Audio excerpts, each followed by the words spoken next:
Bunny's Book Club.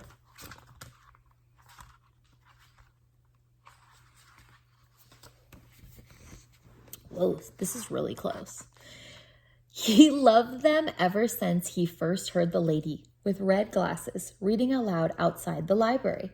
As he listened, Bunny imagined himself climbing mountains, captaining a ship, ruling a kingdom. But when summer ended, story time moved back inside. Bunny wasn't sure if animals were allowed inside the library, but Bunny was sure he could not live without books. Night after night, he could hardly sleep for wishing he had to do something. So with a flashlight in his paws and hope in his heart, Bunny jumped out of bed and tiptoed through the dark. But when he reached the library, it was locked. So were the windows. Bunny tried digging, climbing, and yanking. Nothing worked. Until he finally noticed.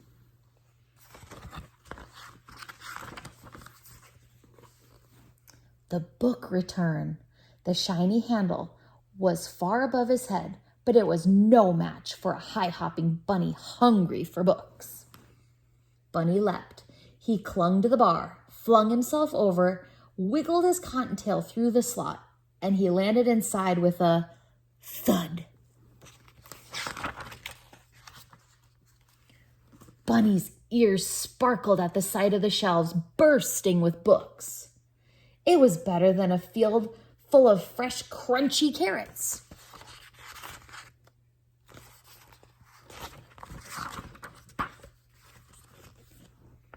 Bunny didn't know where to start. He took a deep breath.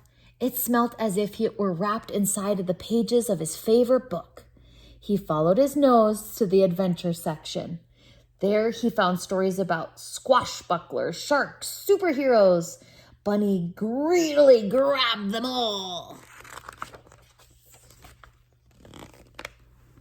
His whiskers twitching with excitement, he slipped his treasures through the book slot one by one. Then, performing his best balancing act, Bunny wobbled home. He could not wait to dig in. And so Bunny returned to the library each night. He searched and sneaked, then scurried back to read. Soon his home was more books than burrow. Then one evening, a loud knock startled Bunny. He closed his book and opened the door. "Where have you been?" asked Porcupine. "Reading," said Bunny. "Why?" said Porcupine. Bunny's eyes popped wide open. "Why? Have you ever been to the library?" It was time for Bunny to let Porcupine in on his secret.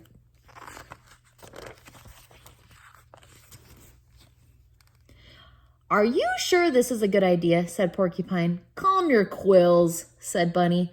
"I'm too prickly. I'll never fit." Bunny pushed and shoved him until went the porcupine. Bunny slipped in and flipped on his flashlight. "Whoa," said Porcupine. "I know," said Bunny. "Do you think there's a story about balloons? I've always wondered about balloons." "Most definitely," said Bunny.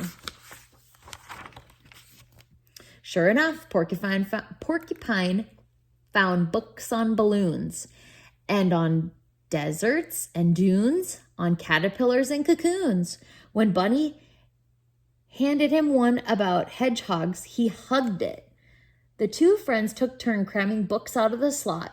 Their towers teetered so high they could barely carry them. Back at Bunny's, they cozied up with cups of tea and carrot muffins. Together, they read until sunrise. One night, Bear noticed the light on at Bunny's. He opened the door and tripped over a stack of books. "What's going on?" said Bear. "Here," said Bunny, handing him a book. Bear made room and settled in to read. Soon more curious animals began visiting. "Do you have any books about outer space?" said Bird. "Or about volcanoes?" asked Mole. "I'd like a ghost story," said Mouse. "I think it's time for a field trip," said Bunny. One by one, the animals stuffed themselves inside the library. Bear caused a little bit of a delay. They scattered about, sniffing the stacks, pawing over pages. Squirrel gathered stories about the circus. Raccoon nabbed one about outlaws and bandits. Frog found a fairy tale. No one heard the key in the front door. No one heard the clack, clack, clack of footsteps. No one heard the light flick on. "What do we have here?" said the librarian. The animals looked up in shock. Bunny gasped. Porcupine gasped. Bear groaned. "Follow me," she said. The animals marched slowly behind her. "We're done for," whispered Porcupine. "All libraries have rules," said the librarian sternly. Bunny's whiskers trembled. Porcupine's back bristled. Bear eyed the door. Bunny stepped forward to take the blame. The librarian leaned down. "The first rule is every book lover must have one of these," she said. She handed Bunny and his friends shiny new library cards. "Now you may borrow books," she said, smiling, "as long as you return them, of course." Bunny couldn't believe his ears. They could keep coming to the library? He beamed at his fellow readers, then bounced back to the shelves. He picked the perfect book, and then he proudly checked out the very first official selection for Bunny's Book Club. Yay!